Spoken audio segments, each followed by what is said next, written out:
Well, আজকে আমরা subject verb এগ্রিমেন্টের note 5 নিয়ে কথাবার্তা বলবো। তো নোট 4-এ আমরা যখন অ্যানি আগে বোন পরে এই টেকনিকটার কথা বলেছিলাম, তখন বলেছিলাম যে প্রিপোজিশন নিয়ে আমরা অন্য একদিন আলোচনা করব। তো নোট 5টা আসলে ওই প্রিপোজিশনের উপরে ক্লাস। তো এইখানে আমরা জাস্ট দুইটা জিনিস মাথায় রাখবো। একটা হচ্ছে দুইটা কথা। তো তার মধ্যে প্রথমত, যদি আমার ফ্র্যাকশন থাকে, ফ্র্যাকশন থাকলে প্রিপোজিশনের পরের সাবজেক্টটা কনসিডার করব, পরের সাবজেক্টটা ভার্ব কনসিডার করবে। আর ফ্র্যাকশন না থাকলে প্রিপোজিশনের আগের সাবজেক্টটা ভার্ব ডিফাইন করবে। ওকে। আর দুই নম্বর কথাটা হচ্ছে সিঙ্গুলারের ফ্র্যাকশন সবসময় সিঙ্গুলার হবে এবং প্লুরালের ফ্র্যাকশন সবসময় প্লুরাল হবে। তো জিনিসটা আসলে কি, আমরা যখন এক্সাম্পল করব তখন আরও বেশি ক্লিয়ার হবে। তো এখানে আমরা ফ্র্যাকশন নিয়ে প্রথম কথাবার্তা বলছি। এখানে ফ্র্যাকশন কেমন হতে পারে? 1/3 অফ, তারপরে 2/3 অফ। যদি আমার পার্সেন্ট থাকে তাহলে 60% অফ, 10% অফ। আদার্স অন্যান্য যদি জিনিসপত্র থাকে যেমন all of, some of, half of, rest of, আরও এরকম অনেক কিছু থাকতে পারে। তো এদের পরের নাউন বা যে প্রোনাউনটা থাকবে সেটাই আসলে ভার্ব নির্ধারণ করবে। এটা খুবই ক্রুশিয়াল কথাবার্তা। এরা যেখানে বসবে তার পরে যে প্রোনাউন বা নাউন থাকবে এরা ভার্ব ডিফাইন করবে। তার মানে নাউন প্রোনাউন যদি সিঙ্গুলার হয় ভার্বটাও সিঙ্গুলার হবে, নাউন প্রোনাউন যদি প্লুরাল হয় ভার্বটাও প্লুরাল হবে। এটাই হচ্ছে আমার মেইন কথা। তো আমরা এক্সাম্পলে চলে যাই সরাসরি। এখানে আমরা কিছু এক্সাম্পল দেখতে পাচ্ছি।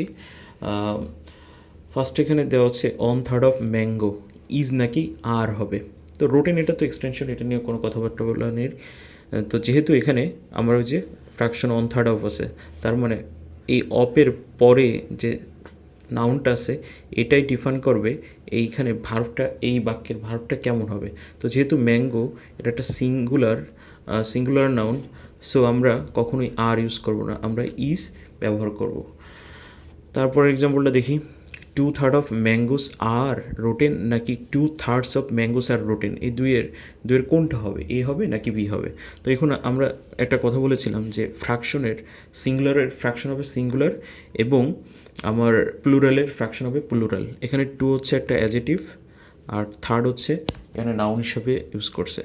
তো দেখুন 2টা কি, 2টা হচ্ছে আমার এখানে প্লুরাল, তাই না? তো থার্ডটা তো সিঙ্গুলার অবস্থায় আছে, সো এটা নিতে পারবো না। যদিও এখানে ম্যাঙ্গোজের পরে আর আছে, সব কিছুই ঠিক আছে, কিন্তু 2-র পরে যেহেতু থার্ডটা সিঙ্গুলার অবস্থায় আছে, সো এ নেওয়া যাবে না। তাহলে কি হবে? 2/3, যেহেতু এটা প্লুরাল, থার্ডস এটাও প্লুরাল হিসেবে আমার কনসিডার করতে হবে। এরপরে ম্যাঙ্গোজ আছে, খুব ভালো কথা, প্লুরাল, তাহলে ভার্বটাও প্লুরাল আছে। সো বি এর option B is the correct. তারপরে 3 নম্বর আমরা দেখি 60% অফ মাই ইনকাম গো নাকি গোস হবে। তো এখানে আমরা সবাই বুঝতে পারছি যে 60% অফের পরে যে নাউনটা থাকবে সেটা আমার সিঙ্গুলার নাকি প্লুরাল সেটা ডিফাইন করবে আমার এই বাক্যের পুরো ভার্বটা। যেহেতু ইনকাম একটা আনকাউন্টেবল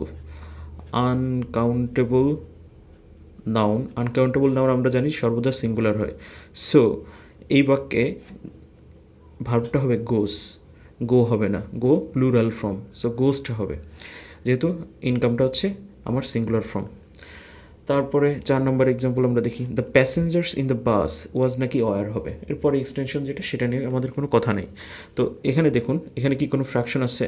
ফ্র্যাকশন নেই। অন্য কোনো কিছু আছে? 60%, অল অফ, সাম অফ, হ্যাঁ, এরকমের কোনো কিছু নেই। সো এই বাক্যে দ্য প্যাসেঞ্জার্স এটাই আসলে মেইন সাবজেক্ট হিসাবে গণ্য হবে।